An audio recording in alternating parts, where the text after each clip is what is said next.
কালকে রাতে আপনার ঘরে কিভাবে চুরি সংঘটিত হয়েছিল?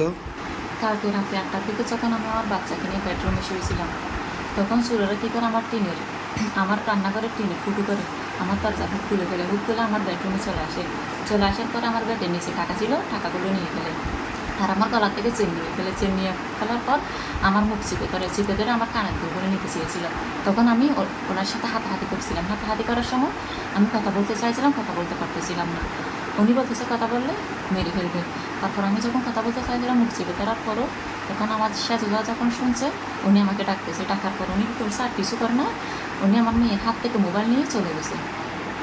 ঠিক আছে, রাঙামাটিতে ছিলাম। আমাকে রাত 9টার দিকে আমাকে ফোন করে বলেছে আমাদের ঘরে চোর ঢুকে আমার স্ত্রীকে মারধর করে আমার স্ত্রীর স্বর্ণ গয়নাঘাটি মোবাইল ছিনিয়ে নিয়ে যায় চোরের দল। রান্নাঘরের টিন ফুটো করে দরজার হুক খুলে আমার স্ত্রীর বেডরুমে ঢুকে চোর। ঢোকার পর আমার স্ত্রীর গাল চেপে ধরে আমার স্ত্রীর থেকে চেন নিয়ে ফেলে, আমার স্ত্রীর কাছ থেকে মোবাইল নিয়ে ফেলে এবং আমার স্ত্রীকে মারধর করে কানের দুল নিয়ে ফেলে। এখন পাশের ফ্লাইটে আমার ভাবি যখন খবর পাই, আমার ভাবি যখন আসতে চাইছে, তখন চোরের তো পালিয়ে যায়।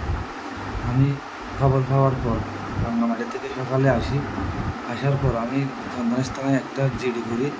জিডির প্রেক্ষিতে আজকে বিকালের দিকে চন্দনেশ থানার এসআই নয়ন স্যার এসে তদন্ত করে যায়। নয়ন স্যার আমাকে আশ্বাস করে অতি দ্রুত চোরকে শনাক্ত করে আমার মালামাল উদ্ধার করে আমাকে ফেরত দেবে এবং চোরকে আইনের আওতায় তুলবে। আমি চন্দনেশ থানার প্রতি কৃতজ্ঞ থাকবো। আমার মালামাল উদ্ধার করে আমাকে ফেরত দিলে আর চোরকে ধরে আইনের আওতায় আনলে।